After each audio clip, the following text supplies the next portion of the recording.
termos usado estas palavras do Sr. Rodrigo Silva não é um apelo à autoridade, pois acreditamos que as Escrituras Sagradas e a história por si só nos fornecem os meios de verificação da verdade.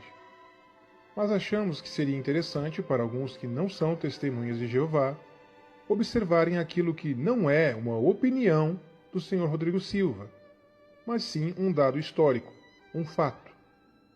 Embora o Sr. Rodrigo Silva não veja problema em comemorar o Natal, e respeitamos o direito de o fazê-lo, os motivos alegados são argumentos que vamos demonstrar serem ilegítimos e também baseados em sua opinião, sendo, portanto, algo subjetivo sem caráter objetivo. Respeitamos, mas discordamos. Assista ao vídeo e uma breve resposta no final aos motivos propostos por Rodrigo Silva. Professor, o que o senhor entende desse negócio do dia 25 de dezembro? Tá para saber quando Jesus nasceu? Bom, deixe-me começar de trás para frente. O senhor colocou uma polêmica aí. Na verdade, eu não vou colocar minha opinião agora, não, para o pessoal ter a oportunidade de reagir em casa. Depois eu falo se eu celebro o 25 de dezembro ou não. Né? E qual que é a minha opinião sobre isso? Do ponto de vista histórico, o que podemos dizer, não estou falando agora teológico, litúrgico da igreja, histórico, é praticamente nula a chance de Jesus ter nascido no 25 de dezembro. Por algumas razões muito simples. Vamos começar o mês. O mês de dezembro, no calendário hebraico, equivale ao mês de Kislev.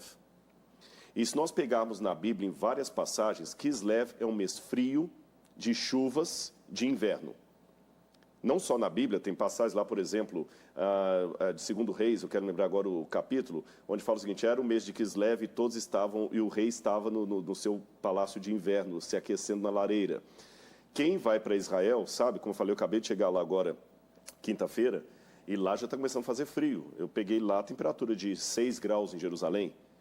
Então, o mês de dezembro é um mês frio. Em primeiro lugar, dificilmente os romanos colocariam um recenseamento com as pessoas voltando para sua casa para viajar na época do inverno. Jerusalém neva, para começo de conversa. Segundo, tanto Belém e Jerusalém está ali 6 quilômetros de distância. A cidade de Belém diz que os pastores estavam com as ovelhas ali nas colinas. Isso é uma situação típica do outono, da primavera, do verão, mas nunca do inverno. Os pastores no inverno guardam as ovelhas em depósitos por causa do frio, elas não ficam ao ar livre, tá certo? Por essas razões, é muito improvável que Jesus teria nascido em dezembro. Você sabe que o mês de dezembro já é uma questão pagã, foi o Papa João I, no VI século, que, aproveitando as festividades pagãs do solstício, do Deus Sol, acabou pegando aquilo e aproveitando a festividade, falou: Jesus, também vamos comemorar o aniversário de Jesus na mesma época. Disto posto, qual a inferência bíblica que eu poderia chegar mais ou menos ao mês? O dia do nascimento de Jesus, biblicamente, é difícil atingir, mas eu vou falar uma coisa que talvez surpreender os telespectadores. Essa câmera aqui está fechada? Eu espero que você não me chame de herege, mas eu vou propor aqui aproximadamente qual seria o mês do nascimento de Jesus a partir da Bíblia. Como é que a gente pode fazer isso? Vamos abrir a Bíblia. Vamos lá. Se eu abrir a Bíblia no Evangelho de Lucas, quem estiver em casa e puder acompanhar comigo, Lucas capítulo 1, versículo 5, diz assim: Nos dias de Herodes, rei da Judeia, houve um sacerdote chamado Zacarias, do turno de Abias. Sua mulher era das filhas de Arão e se chamava Isabel. Zacarias era o pai de João Batista. E diz que ele era do turno de Abias. O que é o turno de Abias? Se eu for para 1 Crônicas, capítulo 24, 1 Crônicas, capítulo 24, o que eu descubro? 1 Crônicas, capítulo 24, aqui diz que Davi dividiu o ano em períodos de 15 dias, e cada 15 dias uma família sacerdotal ia ficar a cargo do santuário, e depois de Salomão, o templo. Então, esse é o turno? É o turno. O período de 15 dias... De 15 dias. Por ano? Não, cada família atuava 15 dias por ano. Tá certo? Então, vamos supor que os da família de Rodrigo serão nos primeiros 15 dias do ano. De Éber será nos... E cada um. Então, fala assim, olha, eu trabalho no turno da família de Éber. Então, só olha lá no calendário. A família de Éber é o segundo quinzena de dezembro. Tá certo? Então, nós notamos aqui no capítulo 24, verso 10, diz assim: ao 7º, a família de Acós. E o 8º turno, a família de Abias. Opa, 8º turno. 8º turno, ok, muito bem. Se eu for para o calendário judaico, eu sei que o ano deles começa no mês de março, abril. Então, ali dá para... Eu não sei se a câmera agora consegue pegar fechado aqui uma ilustração do livro, vai ficar mais didático para quem estiver em casa poder acompanhar. Então, nós temos, enquanto a câmera está chegando aqui, é isso aqui que eu vou mostrar. Enquanto a câmera está chegando aqui, nós vamos lembrar duas coisas. Primeiro, que a Bíblia fala que João Batista, o pai de João Batista, estava no turno de Abias, tá certo? Quando Isabel ficou grávida de João. Segundo, que o mês no calendário judaico começa em Nissan, que seria mais ou menos março, abril, tá bem? Certo. Então, se Isabel ficou, justamente foi aqui a época do nascimento de João Batista, porque quando João Batista nasce, o pai dele estava no turno dele, então seria a segunda quinzena, eu vou contar, então, o nascimento de João Batista, perdão. Ele é concebido. Quando ele é concebido, obrigado, a concepção. Então, eu conto 9 meses, 1, 2, 3, 4, 5, 6, 7, 8, 9, aqui eu tenho o 6º mês da gravidez, perdão, eu fiz uma confusão aqui, que eu estou olhando de cabeça ao contrário aqui. Ah, tá certo, eu contei o início do mês, mas ele estava no 7º. Isso. Agora nós vamos corrigir aqui. O mês começa em Nissan, mas ele atuava no na 7ª quinzena. Certo. Cada mês 2, 1, 2, 3, 4, 5, 6, 7. Então aqui no 7º, na 7ª quinzena, que dá o mês de Tamuz, que equivale ao nosso mês de julho, é o turno de Abias. Ali foi quando Isabel ficou grávida, quando ela concebeu. Quando ela ficou grávida, não quando ela deu à luz. Agora eu vou contar, então, 9 meses. Certo. 1, 2, 3, 4, 5, 6, 7, 8, 9. João Batista nasceu aqui, então, no mês de abril. Certo. O próprio Evangelho de Lucas fala que Maria recebeu a visita do anjo no 6º mês de gestação de Isabel. Certo. Bom, se João Batista nasceu aqui no mês de abril, é só contar 3 meses para trás, tá certo? Que vai dar o 6º mês de Isabel. Então, aqui, Maria concebe Jesus, que dá no mês de janeiro, fevereiro. Conto 9 meses de gestação, Jesus automaticamente vai nascer no mês de outubro, aproximadamente. Que coisa. Tá certo? É só deixar a Bíblia falar. Desculpe o erro que eu cometi no início aqui, mas eu espero que tenha ficado didático para você em casa poder ver aqui. É só deixar a Bíblia falar. Então, embora eu não saiba o dia que Jesus nasceu, eu sei que ele nasceu aproximadamente na primeira ou segunda quinzena ali do mês de outubro, só correlacionar o texto dele com o João Batista e o que a Bíblia fala. Provavelmente. Bom, deixa eu falar só uma coisa que eu quero esclarecer ali, porque eu sei que muito internauta, muito telespectador vai mandar essa observação. Rodrigo, você está falando que sabe que não foi 25 de dezembro, mas que não vê problema em comemorar. As datas importantes da Bíblia foram marcadas com profecia. Por exemplo, as 70 semanas, quando ele deveria ser crucificado, as 70 semanas estão ali, quando o Messias viria, a Páscoa, tudo bem. O que não era importante, Deus não marcou com data. A volta de Jesus, por exemplo, o que importa é o evento, não é a data. Por isso nós não podemos saber a data da volta de Jesus. E como adventista, nós aprendemos bem a lição. Porque tem o desapontamento de Miller lá, né? Se tem um grupo que não quer saber disso, somos nós. Exatamente. Quem se queima com leite quente é só para ter iogurte. Outra questão. O evento do nascimento de Jesus que é importante, não a data. Se a data fosse importante, o Evangelho diria e nos mandaria observar. Como as festas judaicas que tinham o dia preciso. O dia da Páscoa, do Pentecostes, etc, etc. Agora, muita gente legitimamente vai fazer essa pergunta no site. Mas é uma origem pagã. Não devemos ter na igreja nada que é pagão. Meu irmão, deixa eu esclarecer uma coisa para você. Eu concordo em parte com isso, mas vamos refinar o argumento. Se você excluir da sua vida tudo que tem origem pagã, você tem que mudar muita coisa. A começo de conversa, o nome dos meses do ano. Porque todos são de origem pagã. Por exemplo, janeiro é do deus Janus, que é o deus das portas. Fevereiro é justamente do deus dos infernos.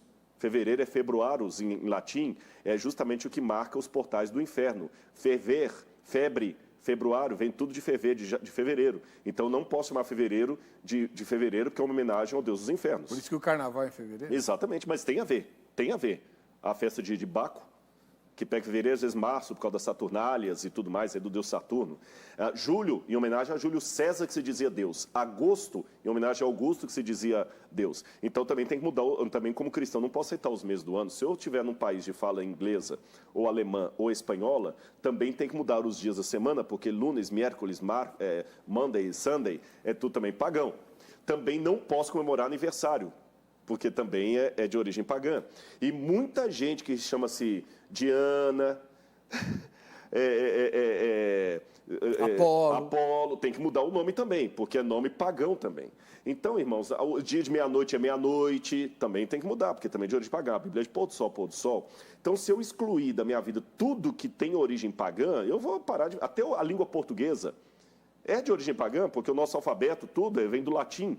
Bom, irmãos, então o que nós deduzimos? Eu só vou tirar da minha vida aquelas coisas pagãs que estão entrando no lugar de uma coisa de Deus. Que é o ídolo. Que é o ídolo. Então, por exemplo, a Páscoa é para comemorar a saída do povo de Deus do Êxodo e a morte expiatória de Jesus. Então, colocar o coelhinho ali, aí eu tenho que abolir isso, porque eu estou colocando o coelho no lugar de Jesus. Agora, o dia de Natal, não tem nada na Bíblia falando o seguinte, o Natal é dia 3 de abril. E aí agora eu estou colocando 25 de dezembro no lugar do Natal. Então eu espero deixar bem claro, aquelas coisas pagãs que não estão infringindo a palavra de Deus, eu acho que não... Não, aí é purismo demais. Exatamente, né? Eu espero ter esclarecido isso. Primeiramente, elogiamos o Sr. Rodrigo Silva pela declaração verdadeira em relação às origens pagãs de certas festividades. Isso é algo que devemos elogiar. Em relação às demais declarações de que dias, meses e termos utilizados para descrever a tais sejam de origem pagã, não é algo que está em nosso poder abster-se de sua utilização na presente era, em vista da sua necessidade para a interação com o mundo descrente. Criar uma terminologia diferente não tornaria a comunicação compreensível na interação com os de fora. Embora no futuro novo mundo, este certamente será o caso. O mesmo, porém, não ocorre ou não se aplica a certas festividades mencionadas, às quais o cristão pode sim abster-se de participar ou promover sem nenhum conflito com os de fora.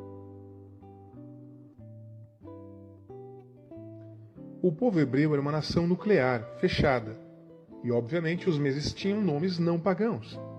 Mas quando eles foram levados cativos e se tornaram vassalos, certamente compreendiam qual mês os pagãos com os quais interagiam estavam se referindo quando os mencionavam. Utilizar-se destes termos para a comunicação certamente nunca foi visto pelos judeus como participação no paganismo, mas interação com pagãos, o que era diferente e, para eles, algo que ocorria por força das circunstâncias.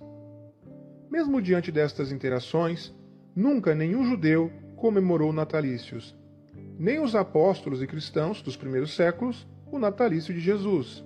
Logo, o argumento de Rodrigo Silva não procede. Daniel, Ananias, Misael e Azarias receberam nomes pagãos, mas isso procedeu não de suas escolhas ou de seus pais, mas por imposição, e nada no texto declara que eles utilizavam entre si ou os reconheciam como legítimos. Paulo era o nome romano de Shaul, assim como Jesus, nome grego para Yeshua, Jesus. Mas isso nunca foi considerado participação no paganismo, nem a forma usada destes e outros nomes na Septuaginta, a qual os apóstolos utilizavam.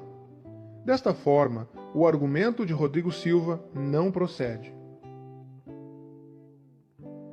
Outro ponto que deve ser ressaltado é que existiam celebrações de observância entre os judeus que jamais foram pagãs, como a Páscoa, Festa das Semanas ou Pentecostes, das Barracas, só para citar algumas. No entanto, todas elas jamais foram ordenadas aos cristãos, e na verdade seria um pecado contra o ministério de Jesus se um cristão começasse a festejá-las ou observá-las, mesmo que elas nunca tenham sido pagãs. Agora imagine uma festividade que se saiba não estar ordenada nas Escrituras, que procede do paganismo com todos os seus elementos e numa data a qual historicamente se reconhece como estando atrelado a uma festa já existente que glorificava uma deidade falsa do paganismo? Como já mencionamos, respeitamos o direito de as pessoas festejarem o 25 de dezembro como se fosse o nascimento de Jesus, mesmo diante do fato de que, como já vimos, ele não tenha nascido nesse dia, de esta data já existir como uma festa pagã de uma falsa deidade, oficializada como festa não pelos apóstolos, mas séculos depois. Mesmo sabendo que festas de natalícios eram festas pagãs e rejeitada por judeus e cristãos primitivos. Diante de tudo isso, acreditamos que os argumentos para sua observação utilizados por Rodrigo não se sustentam, uma vez que é possível aos cristãos abster-se da mesma, sem que isso venha a trazer nenhum conflito com os de fora. Portanto, não nos cabe achar nada, pois diante da ausência de quaisquer ordenanças bíblicas e das origens historicamente atestadas como pagãs, acreditamos que evitá-la não é puritanismo, mas desejo sincero de seguir verdades e não mentiras. Como vimos, deixamos claro o caráter desnecessário das festividades natalícias de Jesus e outras pessoas.